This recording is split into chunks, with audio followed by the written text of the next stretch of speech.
We're continuing our insight to the end times. We're looking at some current events this week that are impacting the times in which we live.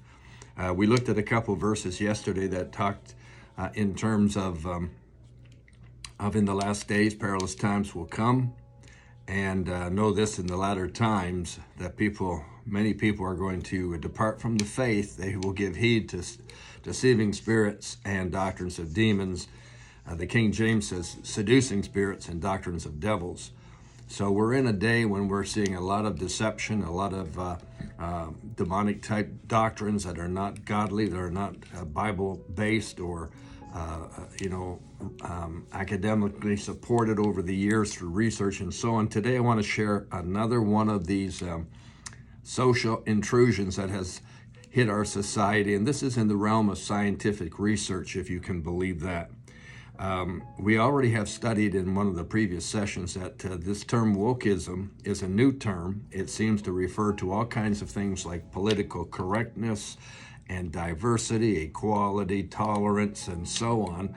But no one seems to have a clear definition of what it really is. It just kind of varies from time to time.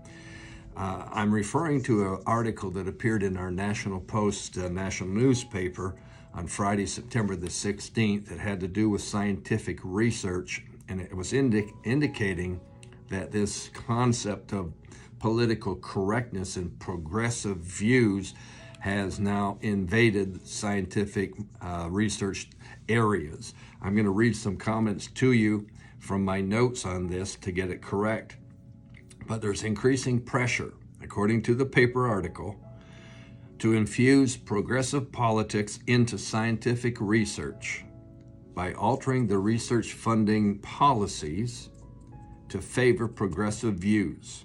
In other words, favor will be extended to social justice articles and or research away from the science-based research of the past.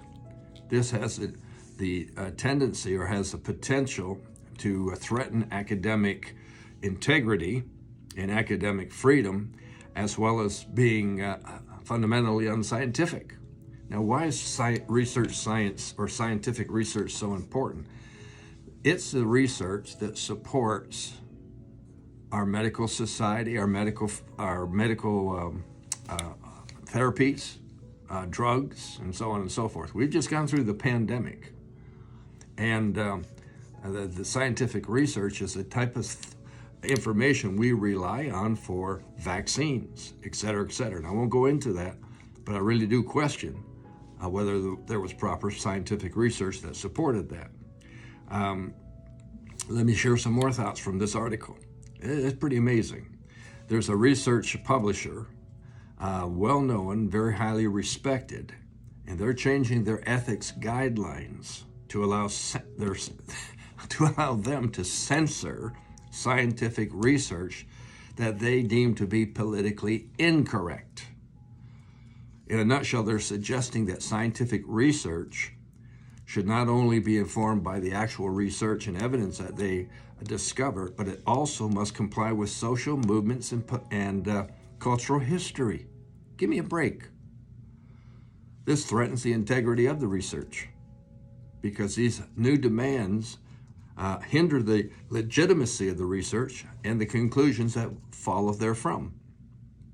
We have a health agency in Canada. It's a federal agency. It funds most of our research across Canada in the millions and billions of dollars.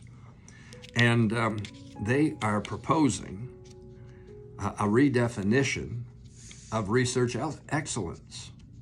They now want to include diversity, equity, and inclusion, or inclusivity.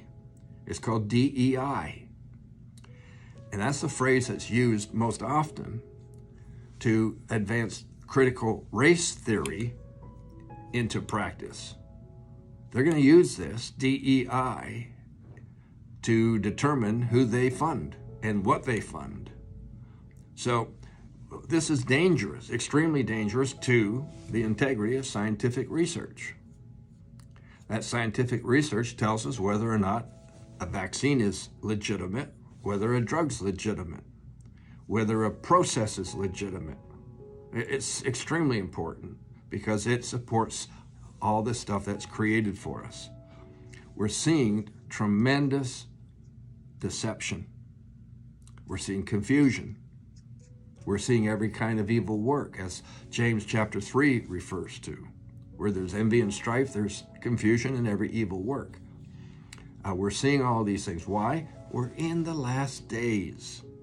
We're approaching the very end. Things are getting messier and messier all the time. And it's just proof that we're in these last days. Now, most people are not aware of what's going on here in these kind of areas, in this research and so on and so forth.